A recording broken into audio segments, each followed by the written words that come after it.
Hi Aarav ക്രിയേഷനിലേക്ക് എല്ലാവർക്കും സ്വാഗതം. ഇന്ന് നമുക്ക് വളരെ സിമ്പിളായിട്ടും രുചികരമായിട്ടും കൊഴുവ പീര വറ്റിച്ചത് ഉണ്ടാക്കാം കേട്ടോ. അതിന് വേണ്ടിയിട്ട് ഒരു പാത്രത്തിൽ കുറച്ച് കൊഴുവ എടുത്തിട്ടുണ്ട്, ഒരു സവാള ചെറുതായി കട്ട് ചെയ്തെടുത്തിട്ടുണ്ട്, 4 പച്ചമുളക് കീറിയെടുത്തിട്ടുണ്ട്, 1 ഇഞ്ച് വലുപ്പത്തിലുള്ള ഇഞ്ചി കട്ട് ചെയ്തെടുത്തിട്ടുണ്ട്, 2 അല്ലി വെളുത്തുള്ളി നീളത്തിൽ കട്ട് ചെയ്തെടുത്തിട്ടുണ്ട്, ആവശ്യത്തിനുള്ള കറിവേപ്പില എടുത്തിട്ടുണ്ട്, പുളിക്ക് ആവശ്യമായിട്ട് കുടപ്പുളി ഒരു കഷ്ണം എടുത്തിട്ട് വെള്ളത്തിലിട്ട് വെച്ചിട്ടുണ്ട് കേട്ടോ.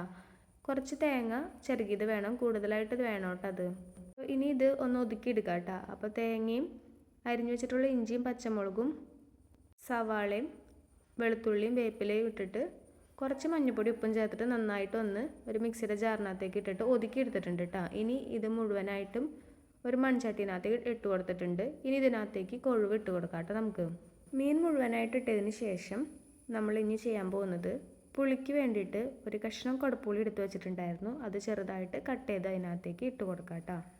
അപ്പോൾ ഈ പുളിയുടെ വെള്ളം കളയണ്ട കേട്ടോ. കുറച്ച് വെള്ളം എടുത്ത് വെച്ചിട്ടുണ്ട് പുളിക്ക്, ആ വെള്ളം ഇതിനകത്തേക്ക് തന്നെ ഒഴിച്ചു കൊടുക്കാനുള്ളതാണ്. അപ്പോൾ ആദ്യം നമുക്ക് പുളി ചെറുതായിട്ട് കട്ട് ചെയ്തിട്ട് കൊടുക്കാം. ഇനി ഇതിനകത്തേക്ക് ഒരു അടപ്പിൽ വെളിച്ചെണ്ണ ഒഴിച്ചു കൊടുത്തിട്ടുണ്ട് കേട്ടോ. ഇനി കൈ വെച്ചിട്ട് നന്നായിട്ടൊന്ന് മിക്സ് ചെയ്തെടുക്കുക. അപ്പോൾ മീനൊന്നും ഉടഞ്ഞു പോകാണ്ട് നോക്കണം കേട്ടോ, ഇതുപോലെ മിക്സ് ചെയ്തെടുക്കുമ്പോൾ. അപ്പോൾ ഇതേ നന്നായിട്ട് മിക്സ് ചെയ്തെടുത്തിട്ടുണ്ട് കേട്ടോ. ഇനി ഇതിനകത്തോട്ട് നമുക്ക് കുടപ്പുളി ഇട്ട് വെച്ചിട്ടുള്ള വെള്ളം ഉണ്ടായിരുന്നില്ല, അത് അതിനകത്തേക്ക് ഒഴിച്ചു കൊടുക്കുക. അപ്പോൾ ഞാനിത് ഫുള്ളായിട്ട് ഒഴിച്ചു കൊടുക്കുന്നുണ്ട് കേട്ടോ. ഈ ഒരു വെള്ളത്തിനകത്ത് നമുക്ക് ഇതിനൊന്ന് വേവിച്ചെടുക്കാം കേട്ടോ. നന്നായി ഒന്ന് മിക്സ് ചെയ്ത് കൊടുത്തിട്ടുണ്ട്. ഇനി നമുക്ക് ഫ്ലെയിം ഓൺ ചെയ്ത് ചട്ടി വെച്ച് കൊടുക്കാം കേട്ടോ. അപ്പോൾ മീനൊന്ന് വെന്ത് വരാനൊരു സമയം കൊടുക്കണം. അപ്പോൾ നമുക്കൊന്ന് മൂടി വെച്ച് വേവിച്ചെടുക്കാം കേട്ടോ. അപ്പോഴേക്കും അതിൽ കുറച്ചും കൂടി വെള്ളമൊക്കെ ഇറങ്ങി വന്നിട്ടുണ്ടാവും. അപ്പോൾ പതുക്കെ നമുക്ക് വേവിച്ചെടുക്കുക. ഫ്ലെയിം കുറച്ച് വെച്ചിട്ട് വേവിച്ചെടുക്കാം കേട്ടോ. അപ്പോൾ ഇതേ കുറച്ച് കഴിയുമ്പോൾ തുറന്ന് നോക്കിയിട്ടുണ്ട്, ഇത്രയും വെള്ളമായിട്ട് കിട്ടിയിട്ടുണ്ട് കേട്ടോ. ഇനി നമുക്കിതൊന്ന് പതുക്കെ ഇളക്കി കൊടുക്കാം. അപ്പോൾ നമുക്ക് ഇതുപോലെ ഇളക്കാം, അല്ലെങ്കിൽ മീൻ ചിലപ്പോൾ പൊടിഞ്ഞു പോകും കേട്ടോ. അപ്പോൾ പൊടിയാണ്ട് ഇളക്കിയെടുക്കാം. വീണ്ടും അടച്ചു വെച്ച് വേവിച്ചെടുക്കുന്നുണ്ട് കേട്ടോ. കുറച്ചും കൂടി വേവാനുണ്ട് മീൻ. അപ്പോൾ അതേ മീനൊക്കെ വെന്ത് വന്നിട്ടുണ്ട്, നല്ല മണം വരുന്നുണ്ട് കേട്ടോ. അപ്പോൾ ഇതിൻ്റെ വെള്ളം ഒന്ന് വറ്റിച്ചെടുക്കണം. അപ്പോൾ അതിന് വേണ്ടിയിട്ട് ഫ്ലെയിം ഒന്ന് കൂട്ടി വെച്ചിട്ട് ഒന്ന് പതുക്കെ ഒന്ന് ഇളക്കി കൊടുത്തിട്ടുണ്ട് കേട്ടോ. അപ്പോൾ ഇളക്കി കൊടുക്കുമ്പോൾ മീൻ മുറിഞ്ഞു പോകാണ്ട് നോക്കണം, പതുക്കെ ഇളക്കി കൊടുത്താൽ മതി കേട്ടോ.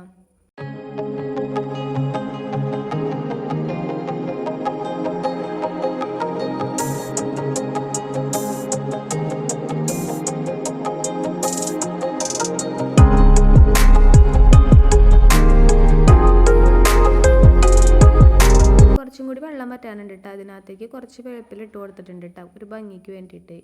ഇനി പൂർണ്ണമായിട്ട് വെള്ളം നമുക്ക് വറ്റിച്ചെടുക്കാം കേട്ടോ. വെള്ളം നന്നായിട്ട് വറ്റിയതിന് ശേഷം നമുക്ക് ഫ്ലെയിം ഓഫ് ചെയ്യാം കേട്ടോ. അപ്പോൾ അതേ വെള്ളം ഒരുവിധം വറ്റി വന്നിട്ടുണ്ട്, ഫുള്ളായിട്ട് വറ്റി വന്നിട്ടുണ്ട് കേട്ടോ. അതിന് നമുക്ക് ഫ്ലെയിം ഓഫ് ചെയ്യാം.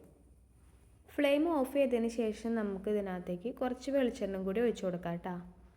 ഒഴിച്ചു കൊടുത്തതിന് ശേഷം ഒരു 10 മിനിറ്റ് അടച്ചു വയ്ക്കാം, എന്നിട്ട് നമുക്ക് ഉപയോഗിക്കാവുന്നതാണ് കേട്ടോ. അപ്പോൾ ഇത്രയേ ഉള്ളൂ, വളരെ സിമ്പിളായിട്ടും രുചികരമായിട്ടും നമുക്ക് പീര വറ്റിച്ചത് ഉണ്ടാക്കാം. വീഡിയോ കണ്ട എല്ലാവർക്കും താങ്ക് യു.